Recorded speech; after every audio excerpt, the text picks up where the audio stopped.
Hey everybody, and welcome to the Get Speaking English Coffee and Crossword stream.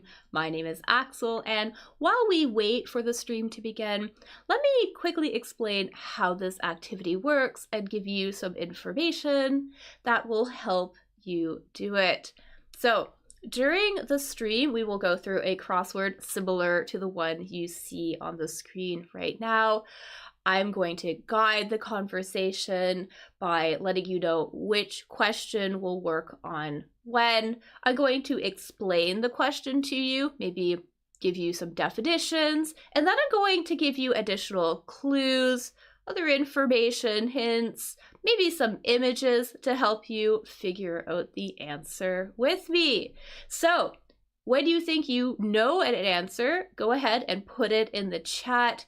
You'll be able to participate on Facebook, YouTube, Twitch. The addresses are all available on the screen. So don't be shy if you think you know an answer. Put it in the chat, and when I see a correct answer, I will add it on the board and we will fill out the crossword together that way.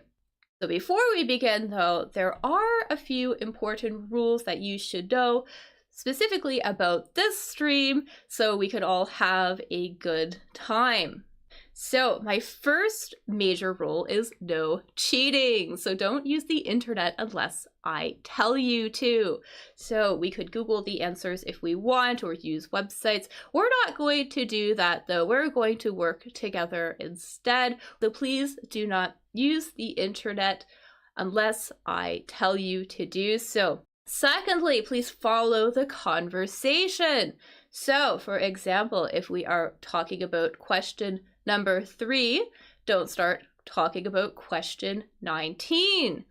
Also, too, please be patient. We may take some detours along the way. I love to talk about additional vocabulary, phrases, other things that are related to what's in the crossword. So just please be patient. Try to stay with the group and don't ruin it for others. Finally, please be nice to one another. Like I said, you'll be able to participate on Facebook, Twitch, YouTube, but let's create a nice, friendly learning environment where people feel like they can participate without judgment and have a good time. So those are my main rules for playing this game. Now I'm going to give you some additional information specifically about this crossword to help you complete it.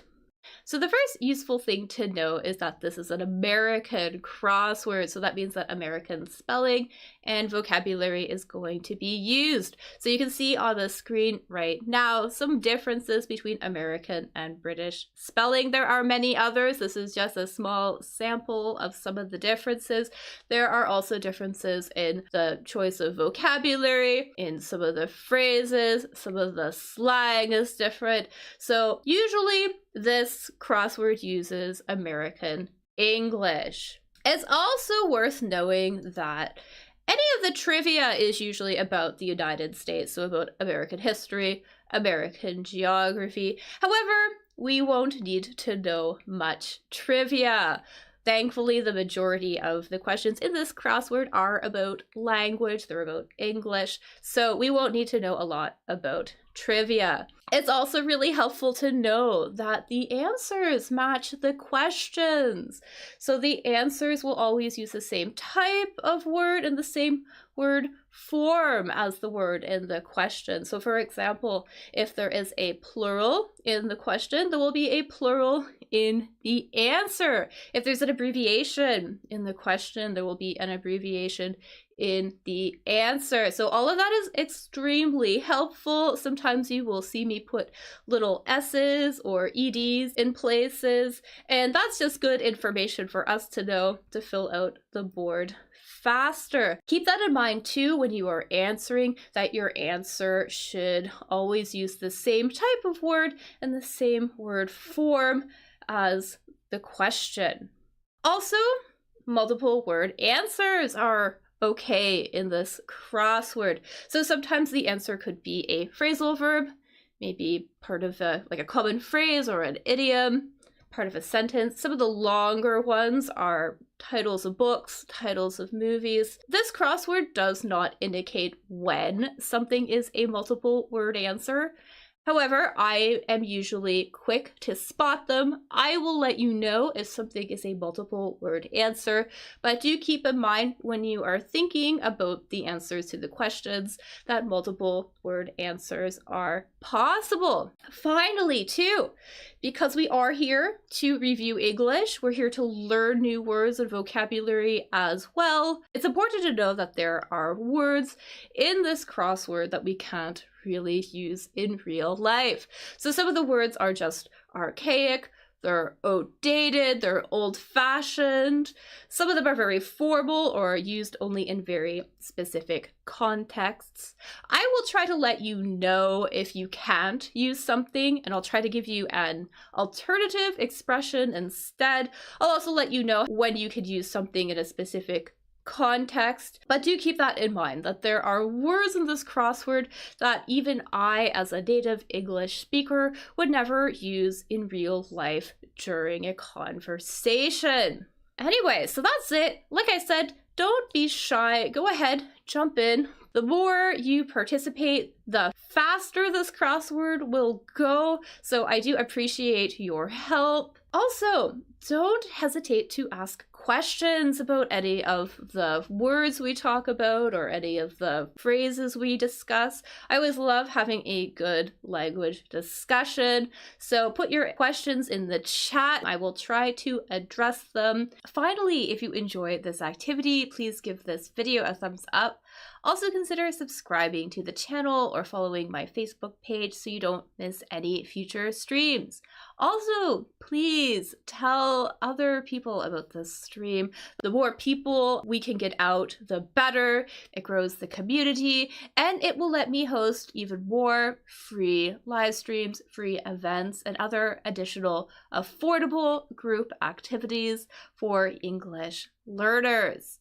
So thanks so much for being here. I really appreciate you being here, and I love when you participate. And get ready because we are going to start soon.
Hello, hello.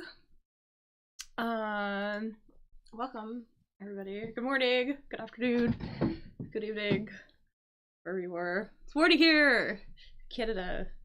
Anyways, I'm Axel from Get Speaking English. Like the little video said, we are going to do a crossword today. We are going to do the crossword that is currently on the screen.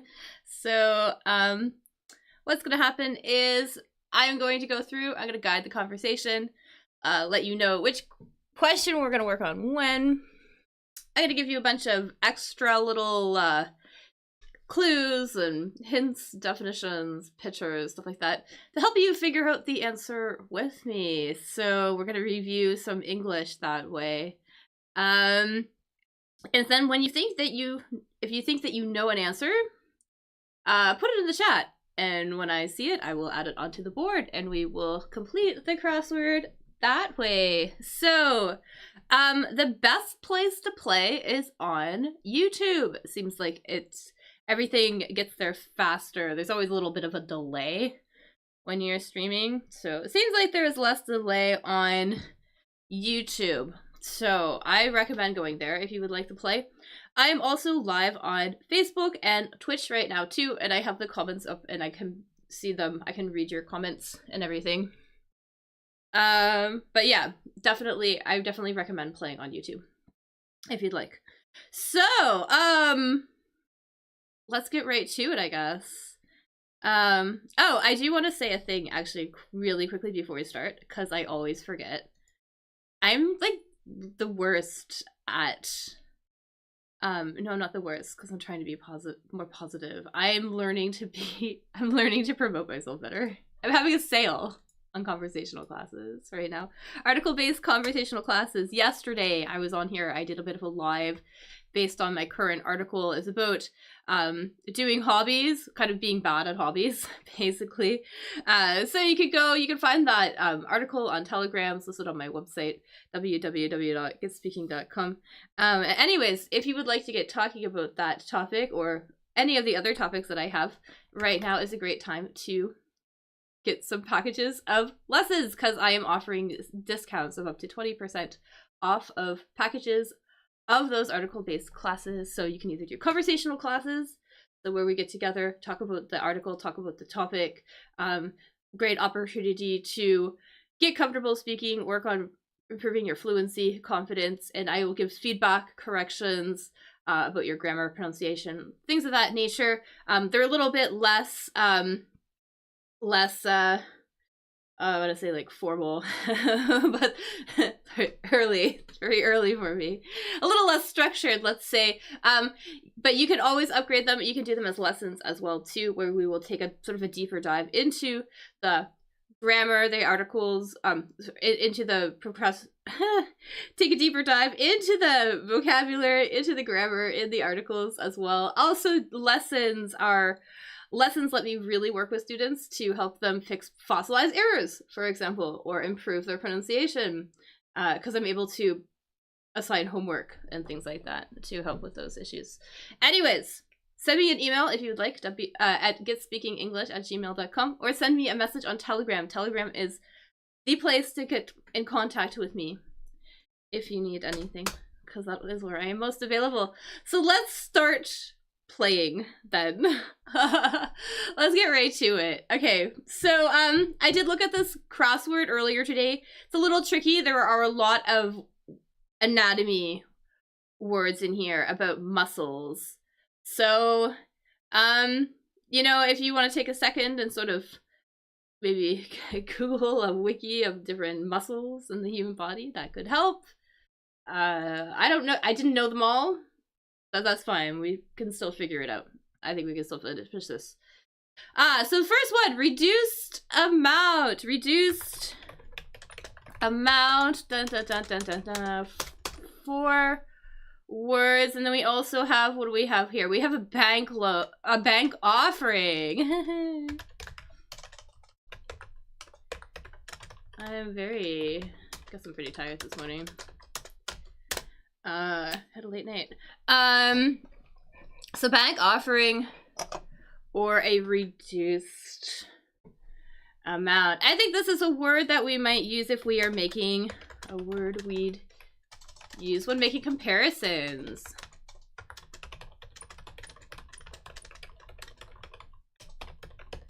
All right, so if we want to indicate that maybe yeah, reduced amount of something, not as much as something else, right?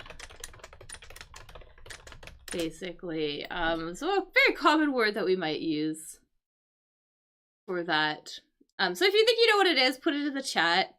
I don't think everyone's here yet. That's fine. If you think you know what it is, put it in the chat. I'll just give it like a minute. And not, I'll move on.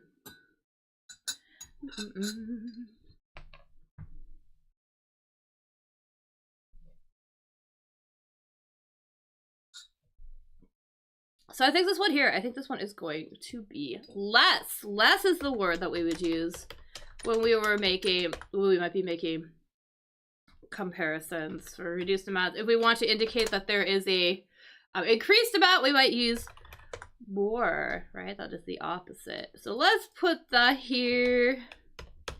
And then we have a little bit of information here about our bank offering. God, I keep wanting to say the word bank offering. Offering, what do I mean by that? Something that you would go to the bank and get. So something you get from the bank. Our little offering here. Probably when you would go there and maybe, because what do banks deal in? They deal with money, right?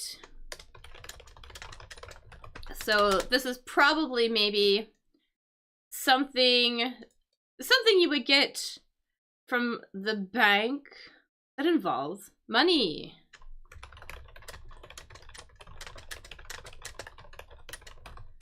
All right, and it starts with an L, and we have our 4 letters here. Again, if you think you know, pop it into the chat.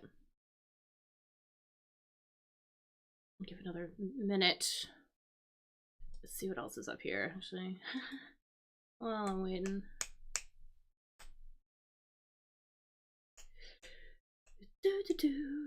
Alright, anyways, loan. I think a loan is going to be something we will go and get from the bank. That is when you go and you ask to receive a sum of money with the idea that you will pay it back in the future, right? So they're not just giving it to us permanently, but we have to pay it back. So that is what a loan is.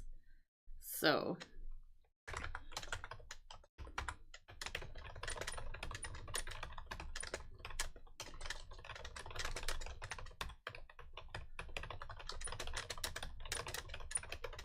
all right, so we have a loan. Great word.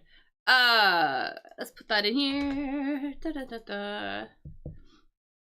Spoken, ethereal, badminton, need. Let's do this one. I know what this one is, but it's a geography thing. Let's do this one. Badminton. Badminton is a game.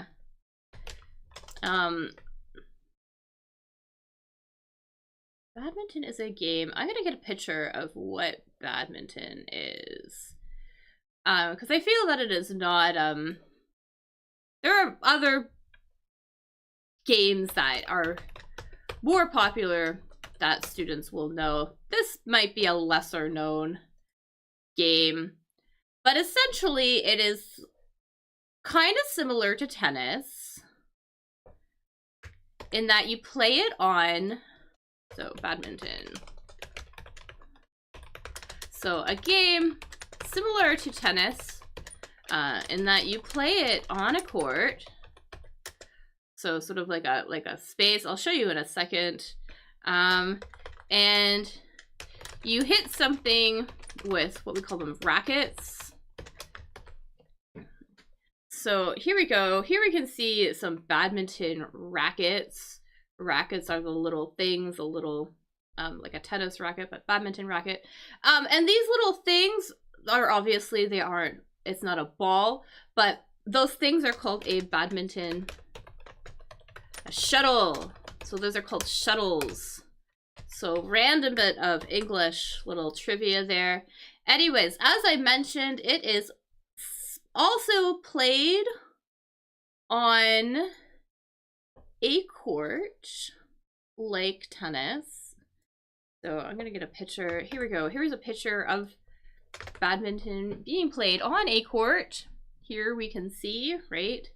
It's got like the lines and everything like that to indicate, you know, where you can play, where is out of bounds. And there is a thing that goes across that you have to send the shuttle across this thing to your opponent, and they have to hit it back to you. And that is basically how badminton works.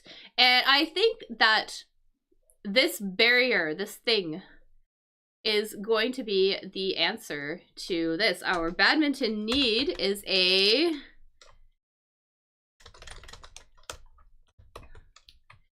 something. So if you think you know what it is, put it in the chat. You think you know what we call this thing? put it in the chat. I'll give it a second. Again, probably YouTube is the best place to play, but I will also accept answers on Twitch and YouTube, especially because right now it's really quiet. So if you are there and you want to throw in an answer, go for it. I love when people participate. So don't be shy.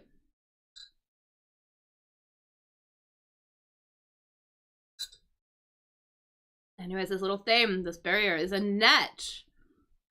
So we need a net if we are going to play badminton. That is going to be our badminton need. Okay. Here we go. What else do we have here? Ethereal.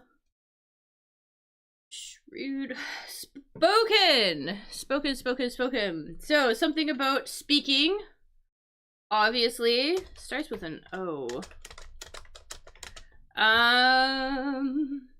This is an adjective. Pretty sure. This is an adjective. It is an adjective! I'm so tired.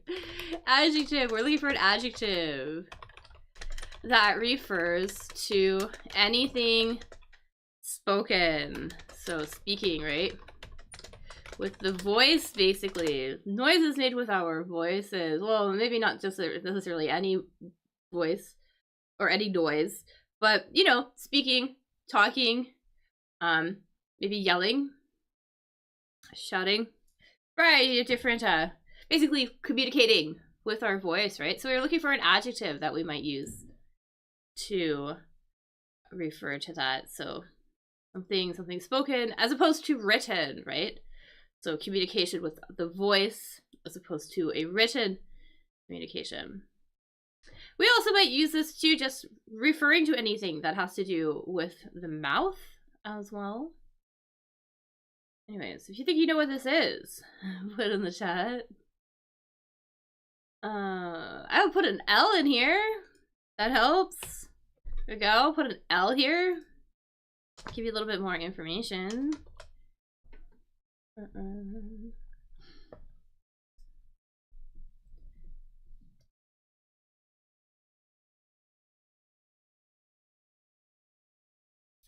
I think this one is going to be oral. Oral.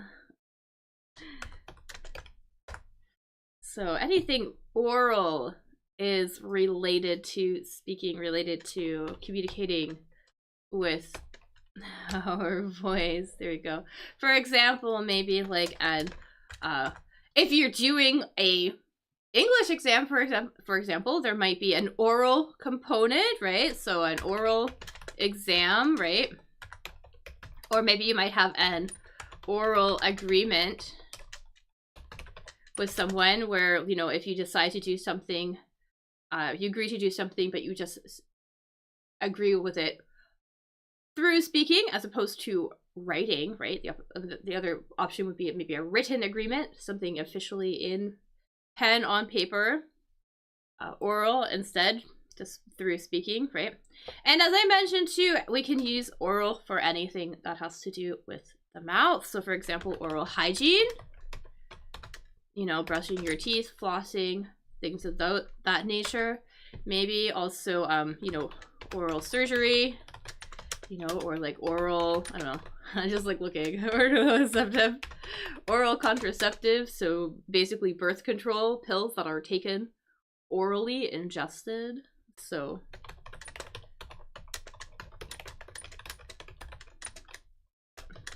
or like any oral medication, right? Anyways, so there we have it. Oral. What else can we do here? So shrewd. Shrewd. Gonna think, what is shrewd? I don't like this one. I think I know what this is. It's kind of, if you were shrewd,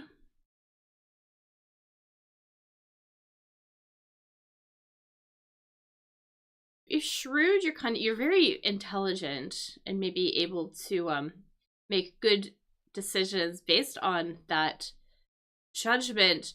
But this is actually, but the answer here actually is kind of like a negative word here. So, which also has to do with, you know, if you are this thing, this is an adjective. If you are whatever this is, you are able to judge the situation accurately and maybe use it to your advantage. I feel like that's not a very good description.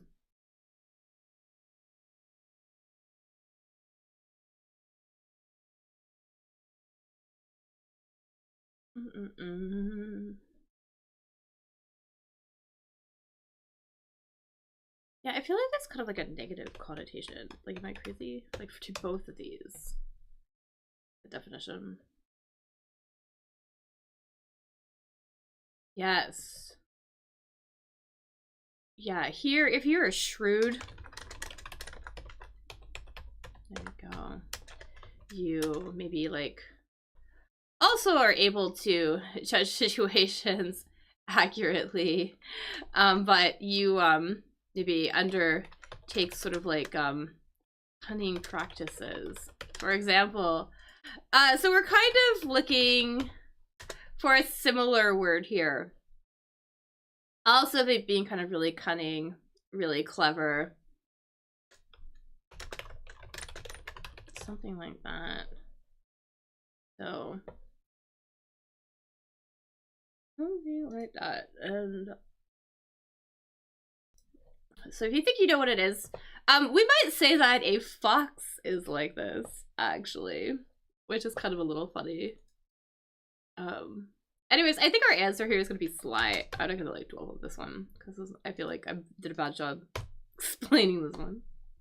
But this one is gonna be sly. So also, you're very smart, maybe, but able to like understand situations really clearly. But then use that as an advantage to maybe maybe use other people or do something kind of like cunning, maybe a little bit deceitful or something like that. Anyway, all right. Anyways, what else do we have here? So Huron, neighbor, little geography here. Huron refers to the Great Lakes. Great Lakes here in Canada. The 5 really big ones. And Lake Huron is one of the ones. So we're basically looking for the name of one of the other ones. We have Lake Michigan there. This one cuts down through the United States.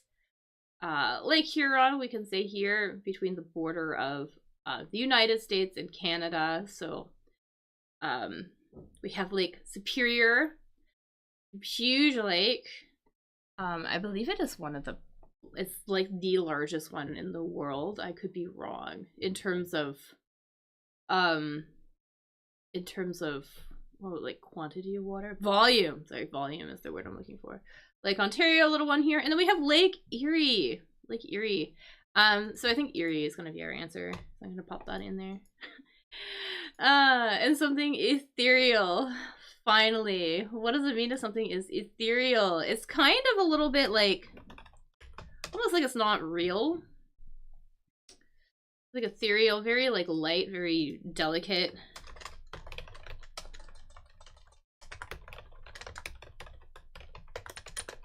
Very light, very delicate.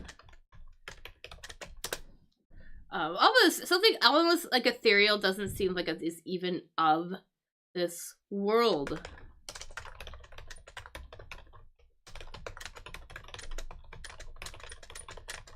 Like it is more like connected to maybe the afterlife, for example. Or like, you know, ghosts, for example, the spirit realm. So we're kind of looking for maybe a similar quality, maybe another adjective that we might use to refer to sort of a similar quality. Actually, I want to say too, actually, maybe this is even better because, so ethereal typically would refer to maybe something connected to the ghost, but we might also use it to describe fabric, maybe, almost, sort of, kind of, maybe like, so ethereal could also refer to very thin fabric.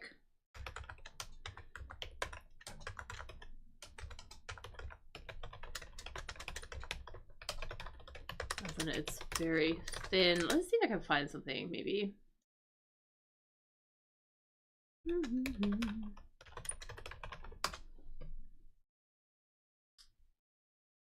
Maybe. Probably. Maybe not.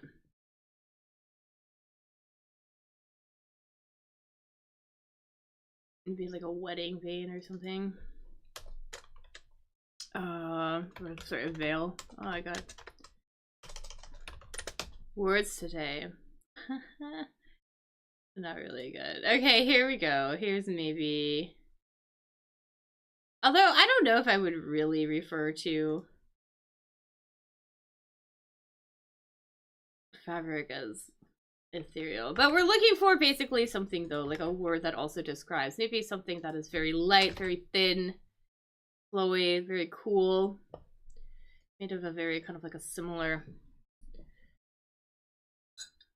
sort of a similar style. I think this one is going to be airy. Airy. Let's put airy in here. Maybe.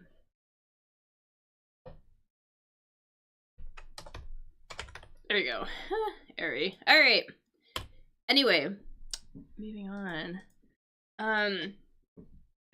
So if nobody plays, I think what's going to happen is I'm going to play until, I don't know. I'll give it another 15 minutes. See how I go. And if people show up, people show up. People don't show up, people don't show up. That's fine. I have other things I need to do. I have other things I can spend my time on. What else do we have here? Like draft beer. So draft beer. So draft beer, obviously something that, like, beer is like an alcoholic beverage. I think we are clear about what beer is. But if something is like draft beer, oops, beer is usually is served, you know, with like without a bottle, kind of, basically.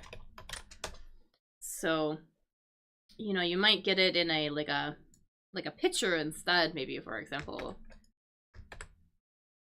Like this, for example, and then you maybe like have like a pint of beer or something like that. But there is a way that they serve this, right? Obviously, they are not just opening up tons of bottles and cans of beer and like filling the pitcher, right? There's another way that they fill these, right? They have like this thing at the bar that is connected directly to the keg, right? The keg is the barrel, basically the thing that they keep beer in. Sort of like what we can see this guy doing here. He's got like one of these things here, and he is filling this glass of beer. He's pouring a glass of beer. And then there is a way that we would, there was an expression we would use to say this. We would say this beer is, whatever this word is, gonna be two, sorry, whatever this phrase is, gonna be two words here. So this beer is, So something like that. So again, if you think you know what it is, put it in the chat. I'll give it a second. First word is a preposition. I will give you that much.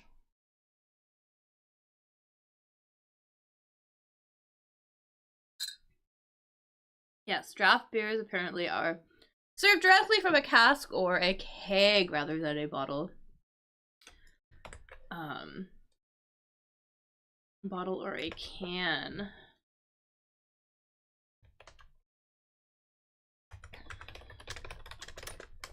So draft beer served from a cask or a keg. Cask, again, just like another similar thing. I'm not 100% sure the difference between like a cask and a keg. I think the cask is just bigger. I could be wrong. Or a cask's made out of aluminum. They're very similar. Anyways. Here are some casks, kind of similar to kegs. Almost look like barrels. Another word there for you. Anyways, we might say that this type of beer, though, is on tap. So I'm gonna put that in here. This guy got some beer on tap. Awesome. Cool, cool, cool. All right, and then moving right along. See what else here. Pig's Place. Pig's Place. Then we have what else? Feared eel. Yeah, let's do this one. So this is a farm word. Place where you might find a pig being a farm animal. Maybe I should get like a little bit of a picture, but there is a place where a pig would typically hang out on a farm, typically in a little what we would call a pen, maybe, or something. I'm gonna get a picture. Dun, dun. So here we go. We got like some pigs and an enclosure, and there's a specific word here that we might use to describe the enclosure in which a pig lives. I know that I keep saying a pig pen, so that is another way that we could refer to an enclosure, typical type of an inclusion. Not our enclosure. I'm not 100% sure the difference between a pig pen and this thing here, but they're just places you would find pigs. And this place here in particular is notoriously messy and dirty, and actually you can also refer to a messy room using this word as well.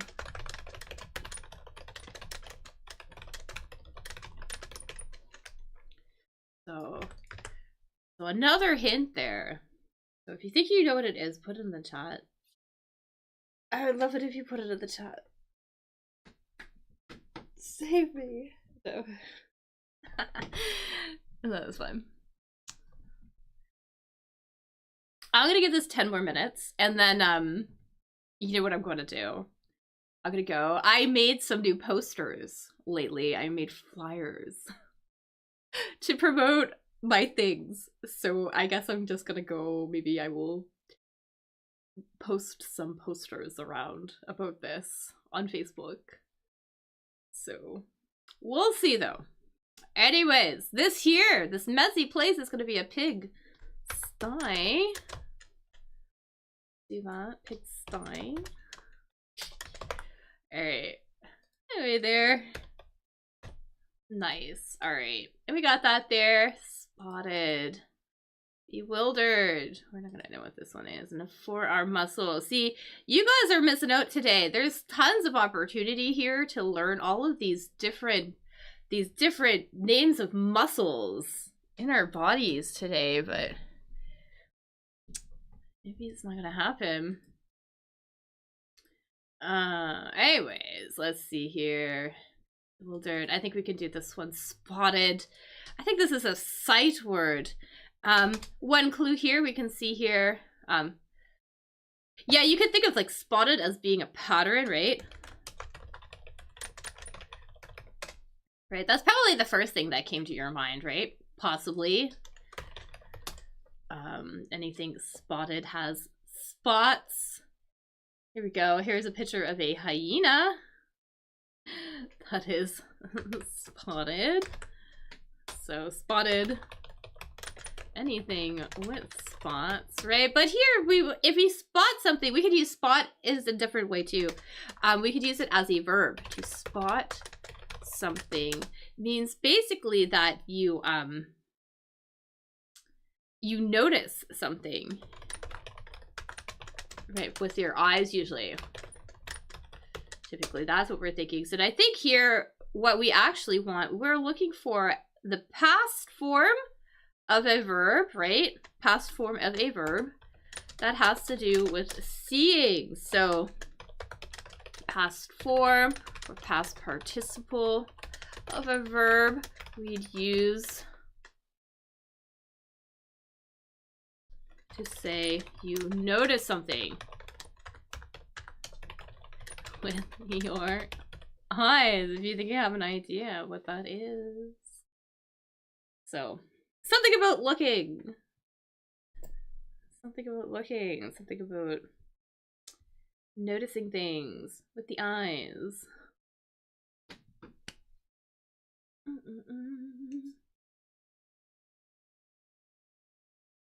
I think this one's gonna be seen. Alright. So seen here. I'm gonna put seen here. You know, it's really quiet in here. You know what I think I'm going to do? Nobody shows up. Because I am a completionist. I am a completionist. I actually am very fast at these crosswords. Like, super fast. That's why I'm doing them. Because I know that I can do these really quickly. Let's just go through and I'm just going to finish it, maybe. I'm going to finish it really quickly. I'll talk really quickly about the answers, maybe, see what comes up. Yeah, so let's see here. Musical handicap. Handicap is something that maybe prevents or puts you at a disadvantage about something. And then we have some directors. Or shortly in poems is actually going to be anon. I will let you know, we never say this in person, but that is what that is. Another thing here too, bewildered. If you are bewildered, that means that you are extremely confused.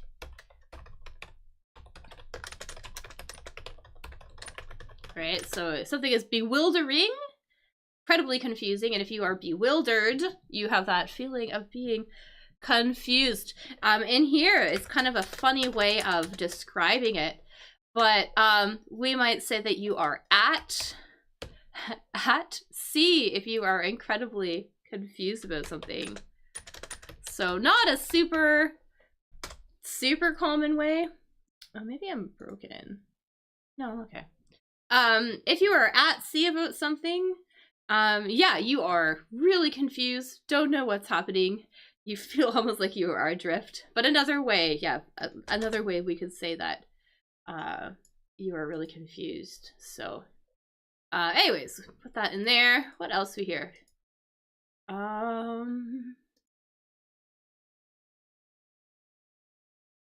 I think this is gonna be harden. If you harden something, this has to do with maybe something going from a liquid form, like a gel form, and then it becomes hard. And there is a verb that we might use for describing that process. So process from maybe, for example, concrete, for example, right? If you are pouring concrete, it starts out as sort of like this mixture, this wet mixture, right? Then you leave it for a period of time and it hardens. We will say that, so when it hardens, we say that it sets. So I think this answer here is going to be set. I'm going to put that in here right now. And chow down. Chow down. If you are you're chowing down, the very informal, very slang way to say that you are eating. So I'm going to put eat in there really quickly. And then we have 4th year students. We can see here YR is being used as an abbreviation. So we know that here we need an abbreviation as well. We also can see that it is going to be a plural. Oh, there we go. So we might say that people who are in their 4th year, either 4th year at university or 4th year at high school, they are ready to graduate. They are the oldest groups. We would call them seniors. So SR for short is going to be seniors. All right. And what else here? This here lowers. If you lower something, this is a little bit of a tricky one. Because I think here we're talking about maybe like tearing someone down, making them feel like they are lesser in status or something. I think I got that one right. I'm trying to think of the... Yeah, basically you like lower someone in terms of respect and make yourself seem less important and things like that.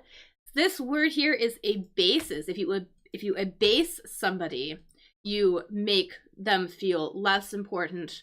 That like they don't deserve respect, things like that. So abases is gonna be lowers here. Also here too, Ridley Scott, I know, is a director. I don't know who Tony Scott is, but Scotts are our answer. And this here, this forearm, muscle forearm, refers to this part of the body here. Oh, our forearms. I think I got that right. No, because like the... That is not right. Because I'm thinking that this is... Because we're actually talking about the upper arm. So I always think like forearm here, but we're actually talking about this muscle here. This muscle here is actually called the, it's almost like the upper arm, actually. The bicep. So biceps, maybe?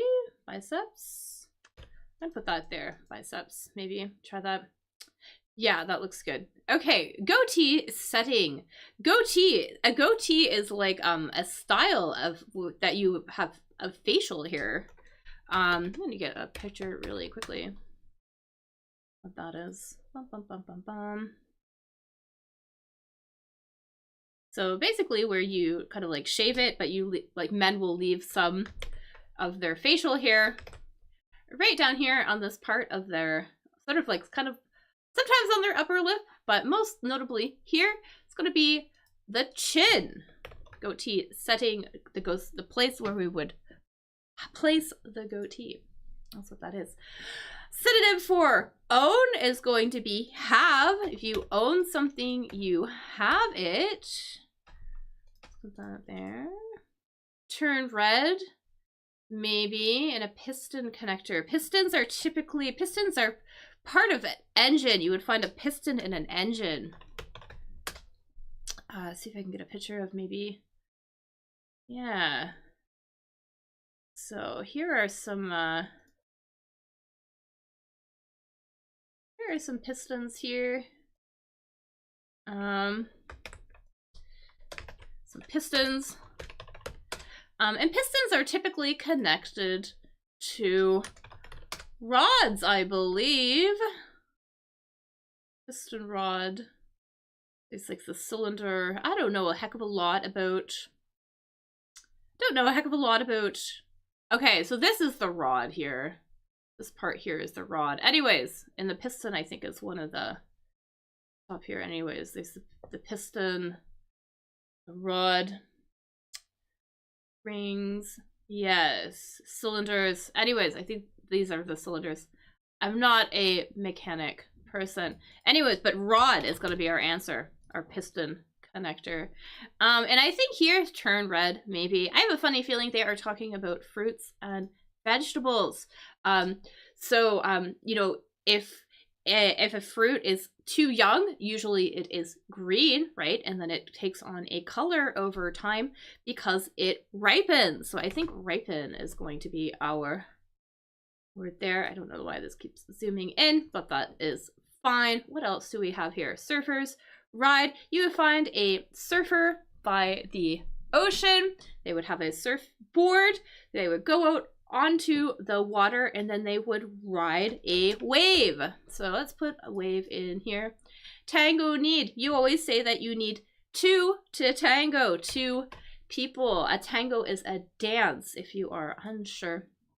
Need two to tango.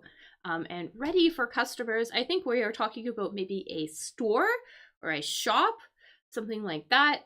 And we might typically say if you have a business that is ready to receive customers, to have customers, you would say that it is open. So let's put open in here. Also too, because I know some people are sort of popping in and out. If you want to play, let me know, because I'm just kind of like going through this really quickly. Anyways, this brawl, scrap, I think. So scrap, a brawl, another word for a fight, basically, and we could also refer to it as a scrap. Oh, hi! Hi, Tan, welcome. I was like going through this crossword really quickly because it was very quiet in here. Usually I have a couple of people who play, but it's very quiet today. So, yeah. So what's been happening is, typically what happens is I will pick a question, I will give alternative clues, information, and things of that nature. And then when people think they know the answer or they have an idea, they will put the answer in the chat, and then we will fill out the question. We will fill out the board that way. So so let's see if we could do a couple together. And there's a lot of words in here about muscles today, actually. So let's see here. Let's start with this one down here, actually. This little tree flow. Let me make sure that you can see that. You can see that. Tree flow. I think we're looking for a word, something that would flow from a tree. There is often sort of like the sticky liquid substance. It's a sticky liquid substance that comes from a tree. So I'm gonna see if I can get a picture. Very common from fir trees, for example, something like that. But also like birch trees, different things. Here we go. Sort of like this thing here. We're looking for a word to describe this sticky, super sticky substance that you would get from a tree. I understand. I mean, I don't know what it is in English though. Yeah, no problem. So that is also what we are here for. To like learn maybe some new words about what these things are. So that is definitely fun. This stuff here, this sticky stuff, this is known as sap, actually. So sap is going to be our word here. Tree sap. Yeah. And when it hardens, actually, just another little bit of a trivia here. When it hardens and fossilizes, for example, like here we can see this picture here. It's all hardened, really old. This is amber. It becomes amber once it is fossilized. But when it is in this substance, it is sap. And then they might use it for making like maple syrup, for example, different things. Anyways, what else do we have here? Mystique.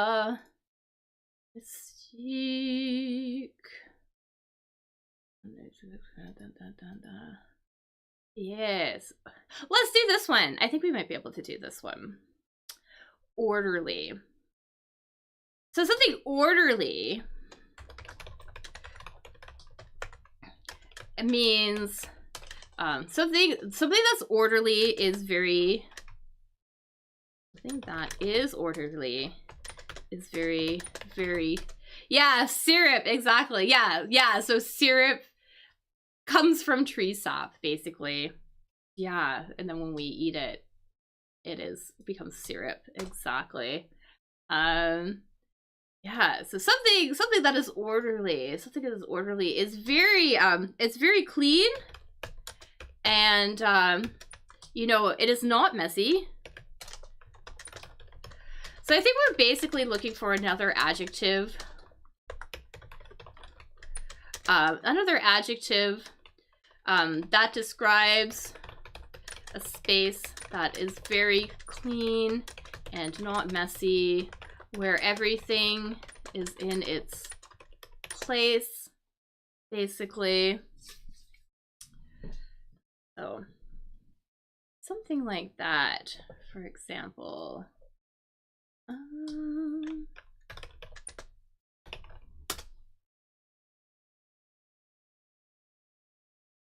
And there is actually sort of a collocation, like a pair of words. We might say that a word is so tidy.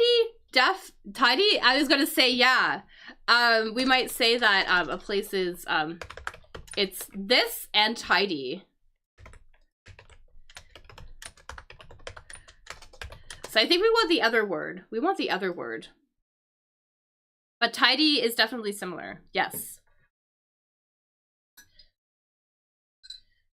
Let us say, like, say this room. Oops.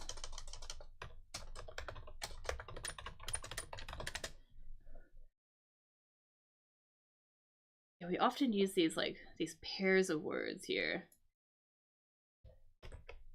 So here, for example, this room is very whatever and tidy to imply that it is super clean, very organized. Everything is in its place. It starts with an N. I will give you that clue. So we want an N here. Let's put that there.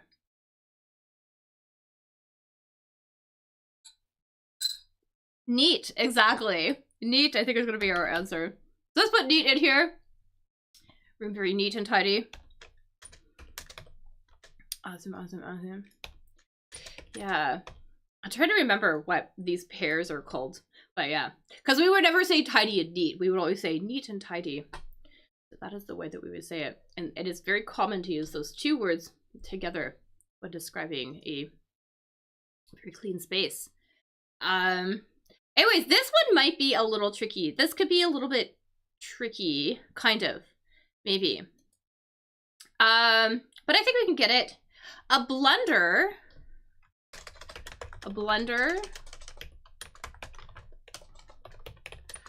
is another word for an error, basically, or a mistake.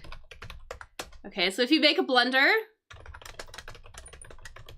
you make a mistake, basically. So, and we're looking for,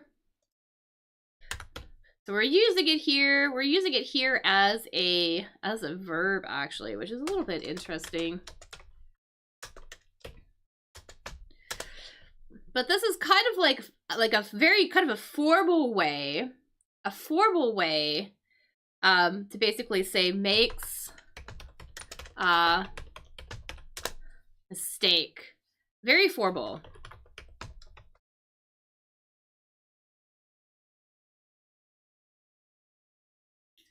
So a very formal way to say makes a mistake. We can kind of see like words like error, for example, they share a root word.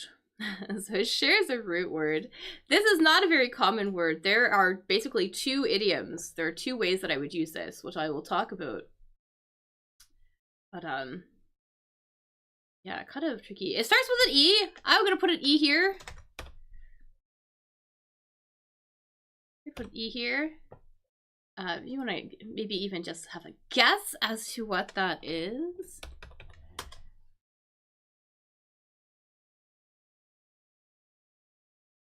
But basically, yeah, very formal way to say to make a mistake or do something wrong as well too. To do something wrong. Like a mess, I know, yeah. Yeah, so not mess. But potentially kind of has like a similar word, right? Yeah, so not error. I know, right? Because we already have error, right? We're looking for a verb. Basically, looking for a verb. That's what we're looking for. We're looking for a verb and it's been conjugated in the third person. Singular. So this is not a very common one, but I'm going to tell you how I would use this verb. So this is actually to err. So to err basically means like a very formal way to say to make a mistake. And we can see that, you know, the base, we have like the base form right here in the word error. But this is how I would use this verb. I would use it in a couple collocations. a second here. One would be to err on the side of caution. That is one idiom that I would say, which is basically means to be super careful, and not do anything that would take a risk. So, so you're very, very careful, very cautious. You don't want to make a mistake, so you're going to act accordingly. You're going to err on the side of caution. Make sure you don't make a mistake. Here it is in a sentence. So, for example, 25 people have replied to the invitation, but I've erred on the side of caution and I've put out 30 chairs. So I've planned almost like even more, like I've planned for more people than I need to, or I have extra, because I want to err on the side of caution. I want to make sure that we have enough for everybody. So that is one way I would use this. That's definitely probably the most common way I would use it. People might also say to err is human, basically. That is another thing that people will say, to err is human, just saying that it is very common, very natural to make mistakes, because that is something that we all do, right? Very natural for people to make mistakes, so it's important that you forgive people when they make mistakes. So err is very formal. Err is very formal, exactly. This, very formal, I wouldn't use that very often, but I do use this though, and this is a very common idiom that people will use from time to time. So this is a good one. So to err on the side of caution. Yeah. Yeah, so very formal. Yeah, so let's see what else we could do. We might be able to get this one here, maybe, possibly. Buddhism is a type of religion, right? It gets spelled.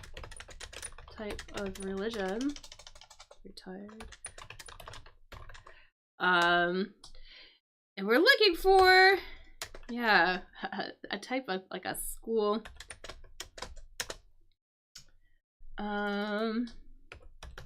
Sort of a type of school characterized by like achieving mindfulness almost, or something, right? You want to like reach a state of whatever this is, but this like a state of being, I don't know, of almost like total relaxation, where your mind is, you know, doesn't have any thoughts, and you feel maybe almost like at peace or at one with the world.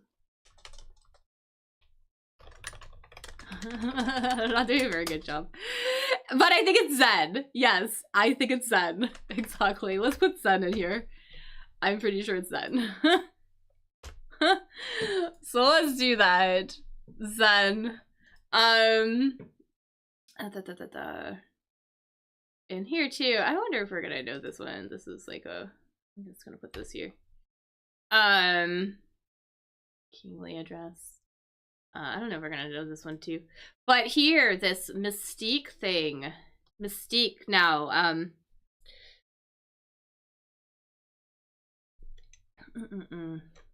Something that has mystique, or something that has a mystique about it, has a little bit mysterious, right?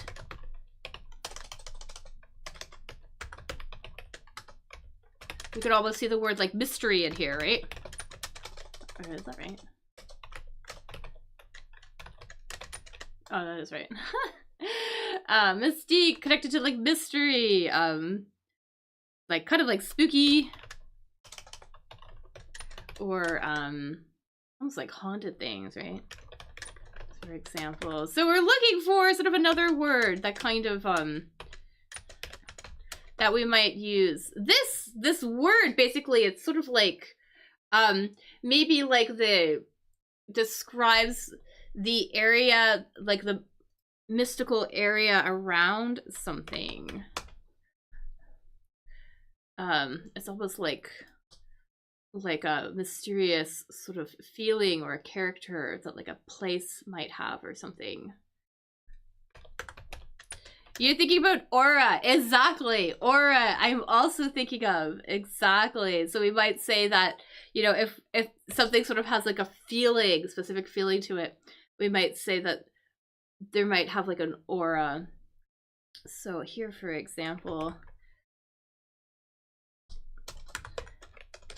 you know, the woods have an aura of mystery. So it has that sort of like that feeling. Or maybe there is like a, here's another example. So there's an aura of sadness about him. So again, it seems sort of like surrounded by that. But also too could refer to sort of like the idea of like having like these colored lights and things around people. So anyways, oh, what else do we have here? Kingly address. So an address, not to say address, but an address here. If you address somebody, it's a greeting, right?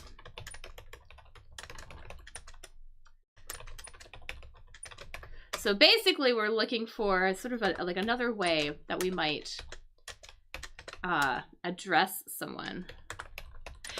Yeah, exactly. They would talk about like auras and things like that in a thriller novel. It's all spooky and stuff like that in the woods. Yeah, exactly. So I was thinking too, I probably should have got like a picture because there's another thing, a way that they might refer to it too. Like, you know how they say that sometimes people have like sort of like this so people can see like the colors around a person or something that indicates their mood. This is also an aura. So another way that we would use that word. So either like sort of like the feeling of a place or something, especially if it's kind of mysterious, spooky, or the aura, sort of like a halo of light around somebody or something. So kind of interesting. Yeah, so our little kingly address. Right, so just some degrees nice. So something. A lot of things happened in the woods with mystery order. Yeah, exactly. Yeah. Yeah, this is also, yeah, I was thinking too. Right. Yes. Right. So away, a night, or a way to maybe greet people or address people. Maybe like in medieval times, because we're talking about kings and queens and things like that. Yeah, exactly. Say that they have different auras matching our like different energies. Exactly. Yeah. It's all about like the energy of a place, right? Or of a person or something. Exactly. So yeah. So great word. So a way to greet people, maybe address people, maybe in let's see, medieval times. Something like that. I didn't spell it right. There we go. Medieval times.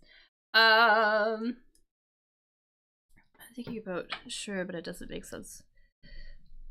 Yeah, so not sure. Yeah, is this more like it's more like an address along the lines of like these days you would say, you know, Mr. or Mrs., but like maybe like Madame, for example, or Sir, for example, or Your Majesty, something like that. Is that right? I can't spell. Something like that.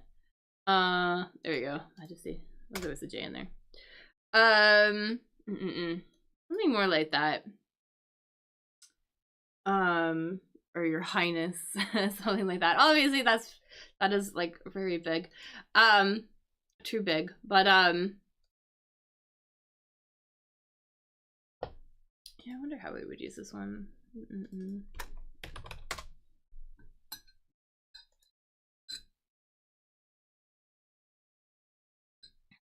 Very like old-fashioned. Anyways, we might say sire. Sire is another word that they would throw around. So, I'm gonna pop that in there. Our upper back muscles. I think we could do this one actually. This UV stopper. This UV stopper, so UV rays coming from the sun, right? It's something that's a stopper, prevents the UV rays from reaching its target. I think this word here,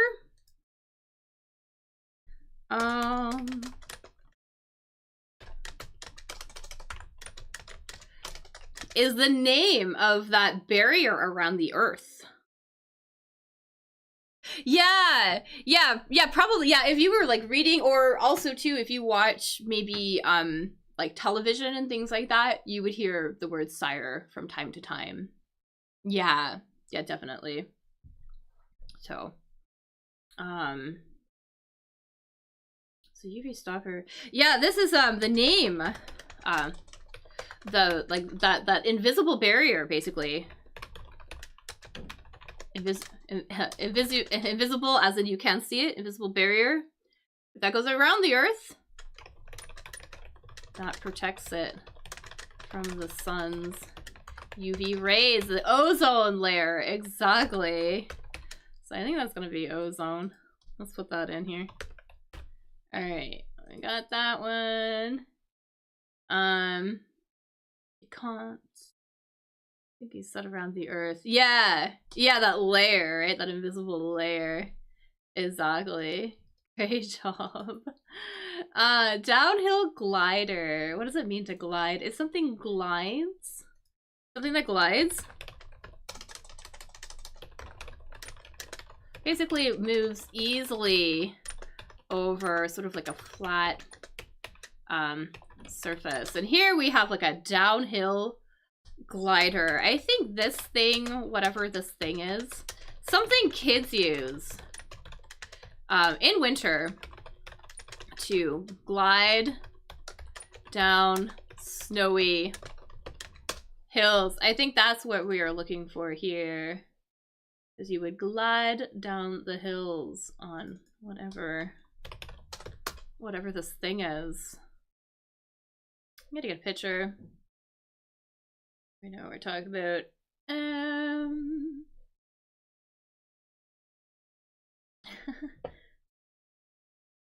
Because if we glide over something, it means that we kind of move very easily over something. I think one of these things. Whatever the heck we would call this thing. Or maybe this is an even better one.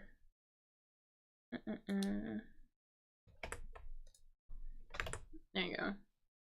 Couple kids. Like a board. Yeah, so board. Yeah. Like a snowboard. Snowboard, maybe. Definitely. Yeah, so a snowboard we would also use to glide over, right? Or skis as well, too, right? You use skis to glide. We're definitely looking for a short word, though, so I think it's whatever this thing is. This little thing.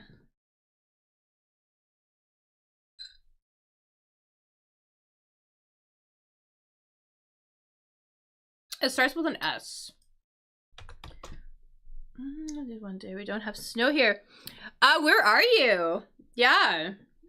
I'm in Canada. We get a lot of snow. Oh. Get a lot of snow sometimes. I'd love to know where you are.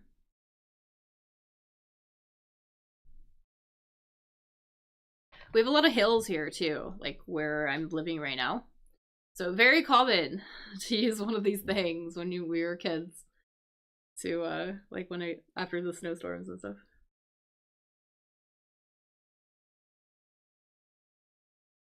Vietnam. Okay, cool. Cool. Yeah.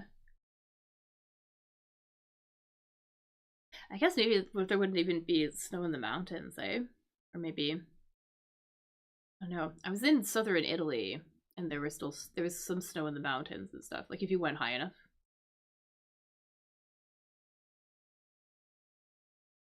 Although, I guess, yeah.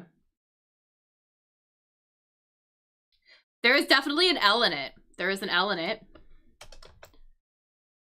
We're gonna put an L here.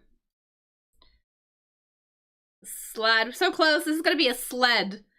This here is gonna be a sled. Sled. You're close though. Super close. Yeah, there's so many mountains. Yeah. I've never been to Vietnam, but that'd be really nice. I've been to Asia, just not Vietnam. That'd be really cool though.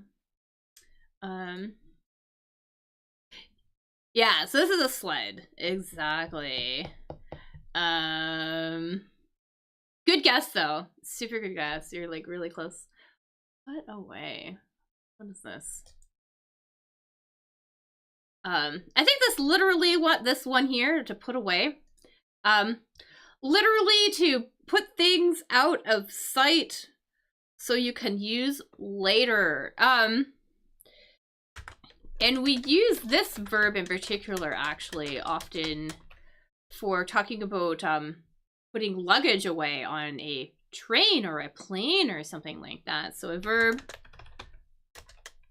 about putting things in storage so you can access them later, but we often use this verb when talking about basically, yeah, storing luggage on a plane or a train. I think this is this would be the most common way I see this verb getting used. So something about putting their things out of the way. Maybe in like the overhead bin, for example, they'll always be like your luggage in the overhead bin, sort of deal.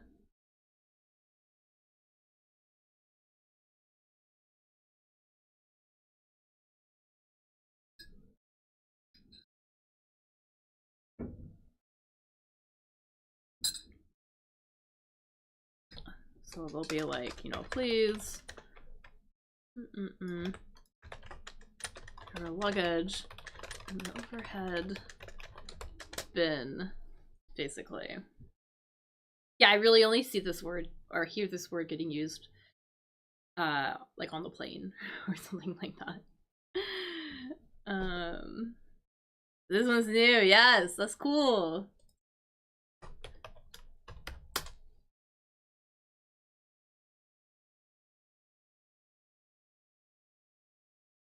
Yeah, definitely I usually only see this one used on like when flying or whatever like that. This one is stow. They'll tell you to stow your luggage or whatever. So stow. Another example here. Please stow your carry-on bags under the seat in front of you. So just another way to say store. Basically means to put something in a safe place for later. Yeah, to put something in a place where it can be kept safely. So I'm gonna put stow in here. Keep an ear out for that one next time you travel. Did you know that one? Now that I said it, I'm sure you heard people say that before. Oh, so your luggage. Like if you travel, for sure. What's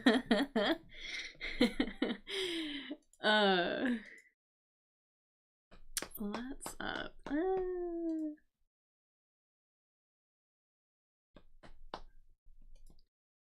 I think this will be an easy one.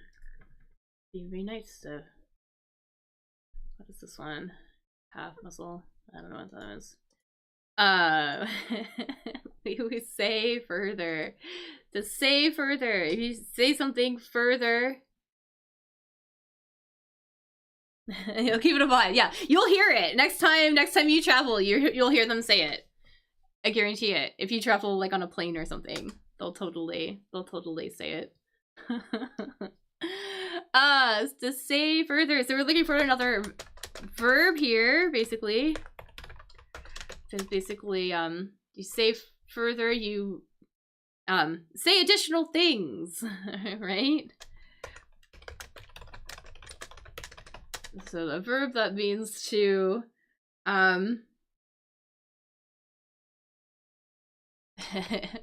to hard to describe it without using the word. But a verb that means to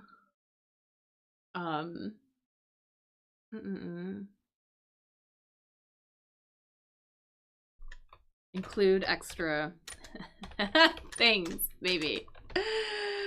For example, so say you said one thing and then you want to like say another thing and maybe another thing. It's kind of a verb that we would use. Or word.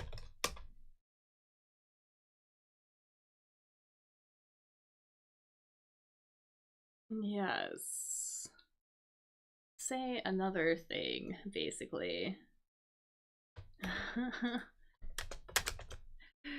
Etc. Yeah, that is not a verb, but yeah. That would be for like a list, right? Yeah. Maybe I'll put it in a I'm gonna put it in a sentence. Maybe add, exactly. Add. Yeah. Yeah, I was about to put it in like a little gap fill. Maybe. But yeah, you would add something. So like here, for example, she was sad. She said, but she added. So she also said that she felt she had made the right decision. So add. All right, let's do that. So we have add. Type. I don't know what this one is. I think I might be able to get this one. Nodding, maybe. So nodding, I know, doesn't necessarily seem obvious. If you nod, it's when you make like the gesture, like the up and down gesture with your head, right? So that's usually what it means to nod, right? You like nod your head yes, or you can shake your head left or right to say no. We nod if you're in an agreement to something. But if you can also say that you are nodding off. To nod off basically means when you are so tired that you like accidentally fall asleep. So that's what it means to nod off. So I think this word here is a word about being like an adjective that means you know, when you feel sleepy.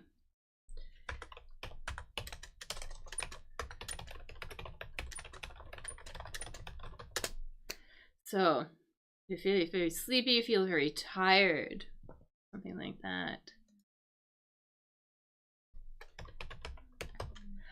And we this word, actually I'm gonna say too, this word, they will often use this word when talking about the side effects of medication. So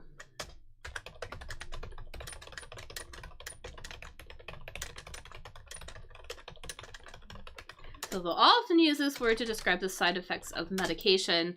You know, if there's a possibility that a drug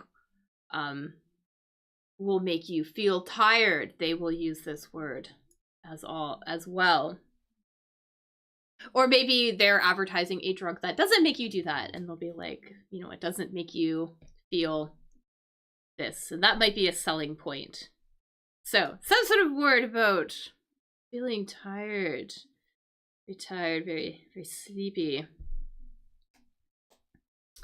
I'll give you a hint. It ends in a Y. There is a Y in here. Put a Y here.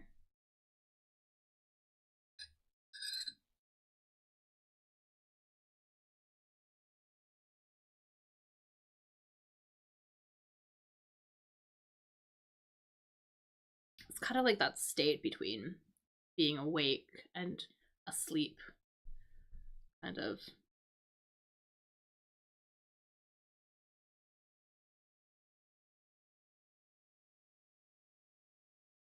Good word.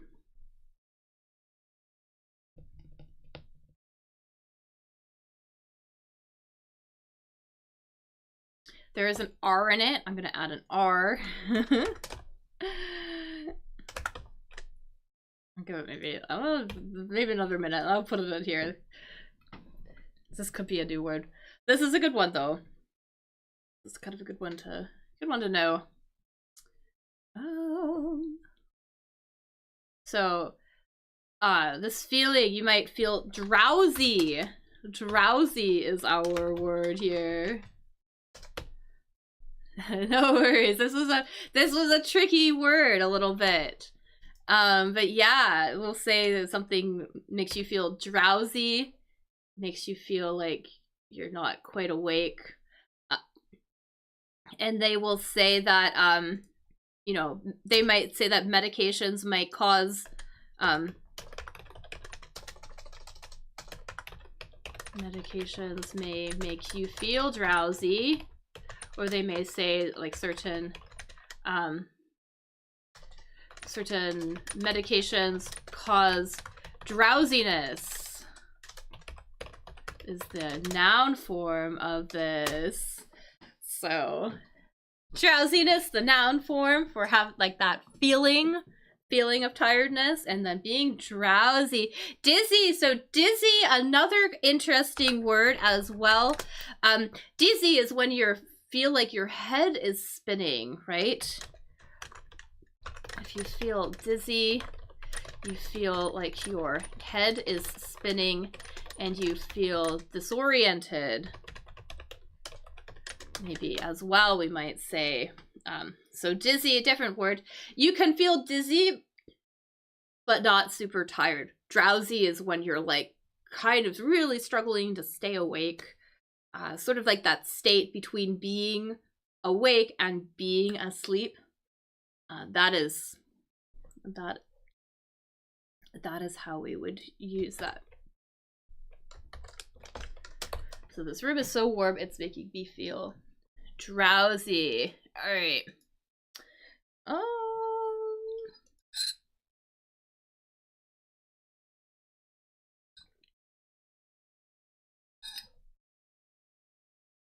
Previously. I think this is like a little, what is a little adverb? I think it's an adverb. An adverb we use a lot, all the time when we are talking in the past. Similar to being exhausted. Yeah, kind of. Drowsy is more like a synonym for sleepy, for sure. It's a little bit more formal, a little bit more technical. But yeah, drowsy, sleepy. If you're exhausted, that's like the feeling of your energy being completely depleted, right? If you feel drowsy, maybe you have a hard time keeping your eyes awake, like your eyes open. And you know, you have like that, maybe it's hard to think and things like that. Like you keep like almost falling asleep. So that's like, that's that moment between kind of being awake, falling asleep, sort of deal. So, yeah, this one. So common adverb we use when with the simple past, right? To say that something happened previously. Is ago, exactly. We would use ago. So let's put ago down here. Alright, what else could we do here? Don't like this little quadrant. I feel like we're running out. What's up?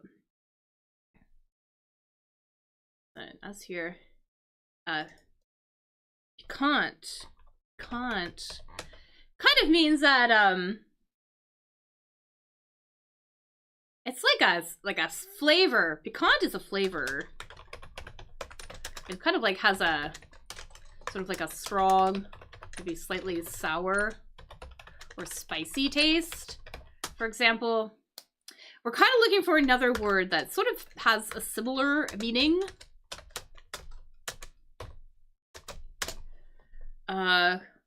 Also kind of has like a, specifically like a spicy sort of taste or something.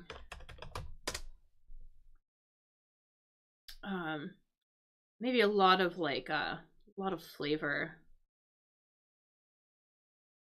It's really easy to understand. Thank you. I'm glad you think that. Sometimes I feel like I really struggle, but I try. Yeah, piquant, something that is slightly, that is sour or spicy taste. You know what this word kind of comes from? It kind of comes from like lemons and citrusy things, because that's kind of like has like a sort of a spicy kind of spicy. It has like that tingly sort of sensation, right? And then we can also sort of use that maybe as an adjective as well. This is an adjective. But the word is kind of derived from this. This here, whatever this is called. This sort of this very flavorful thing that you can get off of a citrus fruit. So like a lemon or an orange. Usually a lemon, lime, maybe, for example. Kind of related. Kind of like a related word there.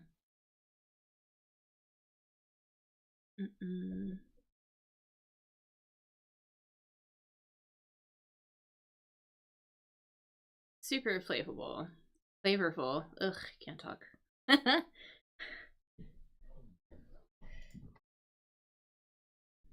Yeah, we might say that this is the lemon, whatever that is, without the Y, because this is the noun form of that. But yeah, something like that.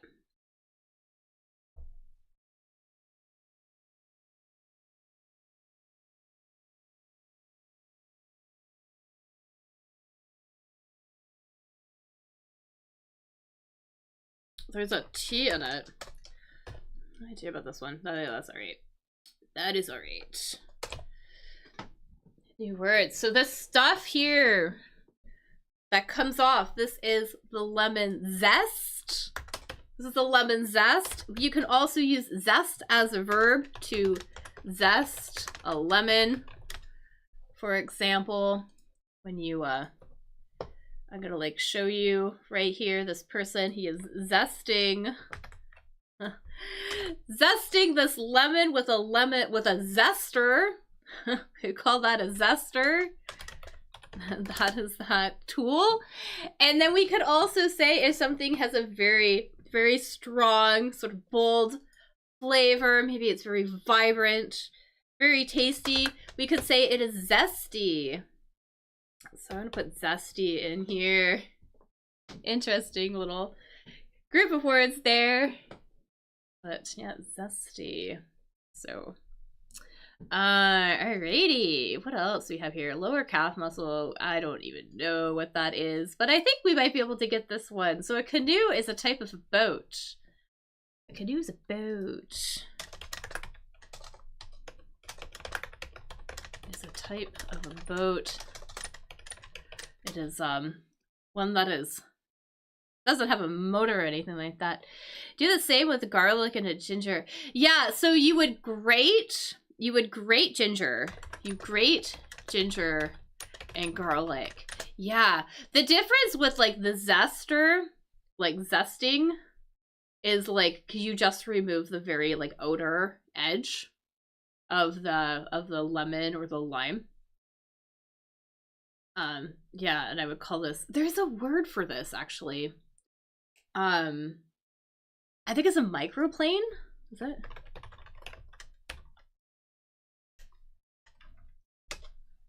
Yeah, it's a microplane. Yeah, this technically like a microplane. Huh? So many words. A microplane. Or a zester, or fine grater. So a couple different ways that we refer to that. So, but you would definitely grate ginger or garlic. I do that as well. So much easier, so much better. And then you would zest a lemon, zest a lime, just to remove like the outer, basically the outer peel almost. And then you would use it. So canoe is a type of a boat, right? Like I was saying, it is a boat that I'm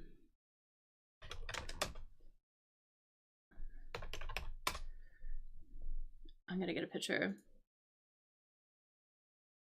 Here's a canoe. So here's a canoe. And we're looking for the style of a canoe, like a way that a canoe could be made. This might be a little tricky. But we're looking for like a word that describes how a canoe might be made, because we can see this one here is made with like multiple pieces of wood and things like that, and like you can see that the outer shell of this canoe is attached to sort of like this inner structure here, right? But there is a style of canoe where the whole thing might just be carved out. This is a style of canoe where the boat is carved out of one large piece of wood. So I'm gonna get a picture of what that is. This probably is gonna be a new word, like a new word or a new idea for us. But here it is. You kind of see it. This one's been made out of one big piece of wood. Yeah. So kind of tricky. This one the first half kind of refers to the process in which this was made. And then this, the second half here, it's like an adverb, like a preposition almost, but yeah. Tricky. Preposition kind of like, or adverb to refer to the removing of something. And this having to do with how it was made. A little less, they're so narrow, right? So usually a canoe is made for two people, ideally for two people. But sometimes there are ones also that are just for a single person as well. But yeah, usually two people, ideally. Very narrow indeed. Definitely. Yeah, they're not necessarily really big. I mean, we can see this guy here.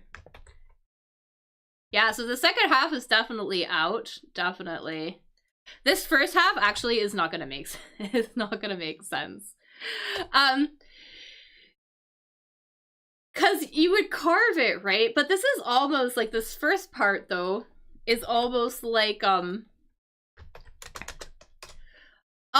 removing dirt from a verb that means to almost like to empty out something with a shovel, for example. Dug out canoe, exactly. So to dig would be that motion with the shovel or whatever, and then because we're using it as this past participle, it's going to be dug out. Huh? So interesting. participle adjective, I should say, so it becomes dug out. Anyways, tricky one. A little tricky one. I don't think we're gonna know this one, so I'm just gonna like pop this right in here. That is a Bates. To let's up, just basically stop following someone. Braying beast, feared eel, lofty poems, thigh muscle, do copy work, Earl's glider. Ah! Alright. I knew this was gonna be tricky today. This is one of those really big eels. I don't know if we're gonna know this one, but through these, an eel is a type of fish. Eel is a type of fish.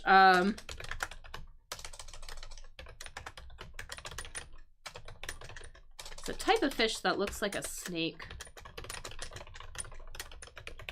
So, very similar. I tried to rack my name that way. Yeah, you did a really good job with it. You did a super good job with that. Because I feel like the carved out part is not, like, that's different from digging, right? You would dig a hole, right? But you wouldn't dig a canoe. So it's a little funny. But you did a great job, though. Yeah, dug out canoe. Let's say to dig. Is that our... Anyways, an eel, a type of fish that looks like a snake. And this one, this feared eel, very dangerous. They're the really big ones. One of these guys, very dangerous. Apparently they bite really hard. We're looking for the name of this. So I'm never gonna get this one because I feel like it might be a little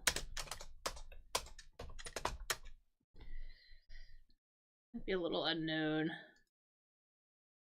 I think these are the largest eels. I could be wrong. Family, okay, apparently it's a whole family of these type of eels. They're found worldwide. That's interesting. There's approximately 200 species of these. That's kind of interesting. Family of eels. They're really big ones. They ambush predators. They mostly hide in rocks, waiting. Maybe far away from the ocean because I grew up near the beach and never saw them. Yeah, so I'm also by an ocean and I've never seen these. But I think kind of maybe more common in coral reefs and stuff like that. But apparently they get really, oh wow, apparently they get, the giant one can grow up to 3 meters in length and weigh up to 30 kilograms. So making it one of the, that's kind of crazy. Interesting. Anyways, starts with an M. Maybe. Starts with an M. I'm gonna put an M in here. This big thing.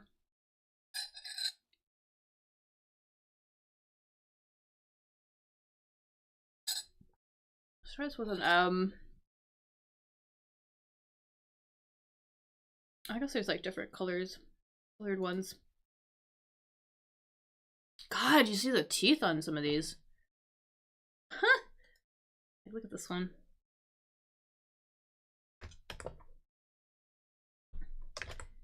Crazy teeth. I guess that's why they are feared. Huge teeth. Anyways, this is a moray eel. A moray eel. I'm gonna put moray in here. Got our moray. I don't like this quadrant. Monument Valley site. No idea. This is it's a geography thing, but I think an American geography thing, but I don't know. This is an American crossword. Yeah, so we also have DC. Lofty poems. Braying beast. We're looking, so something that brays. A donkey brays. So that is the noise that a donkey makes. So we're basically looking for another word for a donkey. Another word for a donkey. Because there's a couple. There are a few words that we would use for a donkey. Yeah, so another word for a donkey. Another funny clue. This word is also considered, like, depending on how you use it, is also considered a swear word in English. Also considered a swear word in English, because it's, if you think somebody is kind of being really stubborn, kind of not being a very nice person, maybe they're being a little bit of a jerk, you would basically call them this because they're kind of acting like a donkey. So, or we could also use it to refer to the lower half of a person. Let's say the part that people sit on. Anyways. I think this is really, I really need to read about animals after this class. Yeah. Well, sometimes they just, like, funny. There's, like, all sorts of funny, random things in the crossword. So they like animal words, though. Definitely. But a swear word as well. I always feel like this is like a bigger getaway. It's like a swear word in English. We can also use it to refer to the thing that you sit on. If you want to be really vulgar, and ass, exactly. So, ass is gonna be our answer. Pretty funny.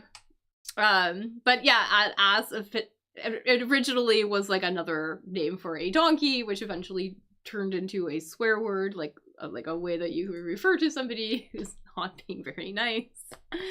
And also, for whatever reason, another way to refer to somebody's behind or their butt. Anyway. Super funny. I don't know if we're gonna get this one. This one is in the crossword all the time. If you plan on coming back, this is a good one to know, because this one is in the crossword all the time. Lofty poem. Something that's lofty is kind of sort of like high praise almost, or whatever. So so here it's almost like a type of a poem.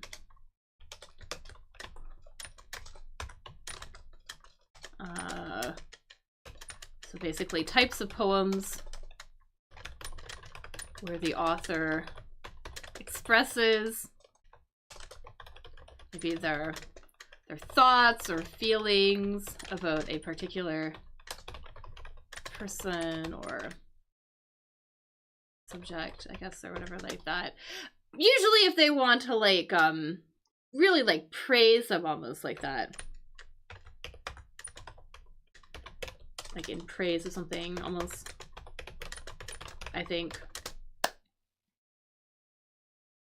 We might get this one. Maybe not. I don't know.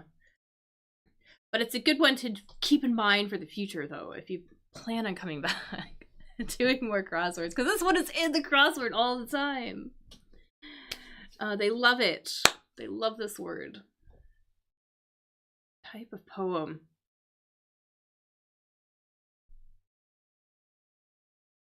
I wonder if there's any like collocations that would have this. I don't think so.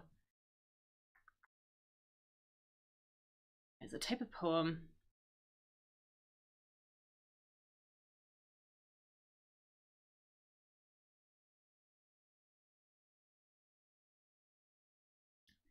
This is going to be a little bit tricky, but this is an ode. Odes are types of poems.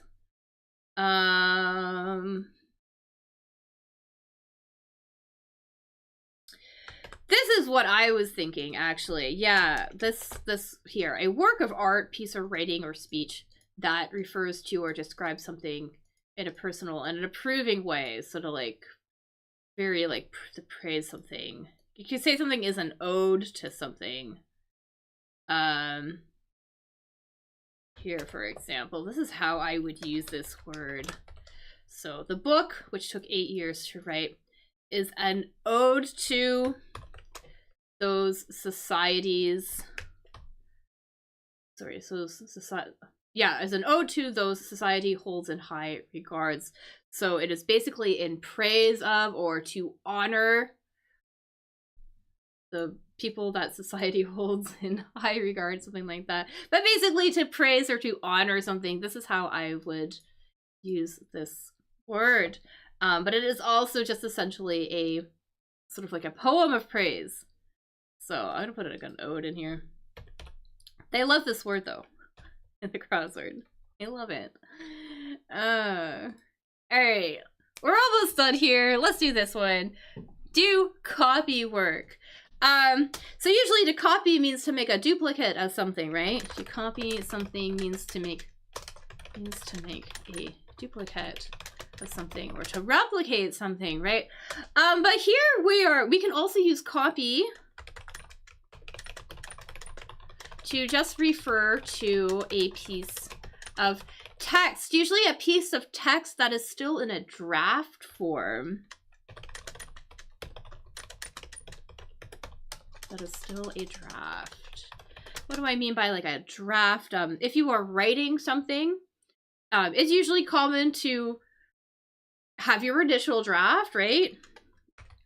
A draft is sort of like basically an unfinished version of something. So you might have like your initial draft, and then you would go back, fix it up, you would make some changes, do another draft, and you would go through that process again and again until you get your final version of whatever you are writing. So when you are working on that text, you're doing that process. You're gonna do whatever this verb is, basically, to make changes. This is gonna be a verb. To make changes to a text in order to approve it or improve it. Sorry to say improve it. Something like that. So we're gonna make some changes. Make some improvements. Looking for a verb about that.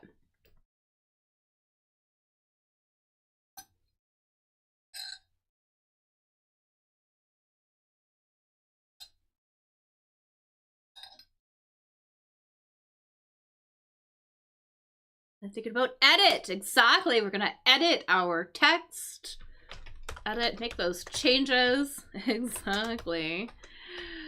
So if we're gonna do our copy work, we're going to edit our text. We're going to edit the copy. All right. So close. Did I spell this right? Yeah. All right. What else do we have here? Yeah, because I don't know what this, I mean, Monument Valley. Monument Valley, I think, is in Utah. I'm pretty sure. And a Yurtle, this is a kid's book. This is a Yurtle was in a kid's book. Was from a kid's book written by a popular kids author. He also wrote the the Grinch, that as well too. We're looking for, what is it, Dr. whatever this guy is. I can't spell this one here. I know this is trivia. I don't usually do trivia, but I'm running out of Running out of options here. So so it was like The Grinch Who Stole Christmas, I think. Something. There was also like the Green Eggs and Ham book, I think. There's a whole bunch of them. I don't have kids, so just like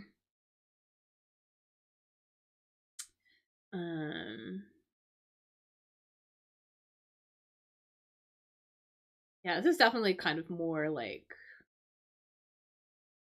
trivia for European. Like I don't know how worldwide this is, but it's not gonna be Helen, not Helen. That's a good guess. That's a good guess, though. I guess all the time when it comes to names, because I'm really bad with trivia. So Helen, I would, you know, because yeah, this is logical. This could be like an N. This could be an E. This could be, but it's actually gonna be Dr. Seuss. There was the one that did like the Grinch Who Stole Christmas, and like was a Yertle, was a turtle? I have no idea. But anyways, Yertle was something in one of his books. Anyways, we did it. Great. So really fantastic. Great job. It was nice that you hung out and helped today. Really appreciate it so much. Yeah, we did it. We did a good job. So I hope this was interesting for you and you learned some new things and it was entertaining. I always love doing the crossword. So if you like that, so if you like this, feel free to give this video a little like, a little like, thumbs up, whatever like that. Feel free to subscribe to the channel as well. If you're on Facebook watching, feel free to forward this video to your favorite English learning group, that sort of thing too. Because I love when people come out and people play. That's really great.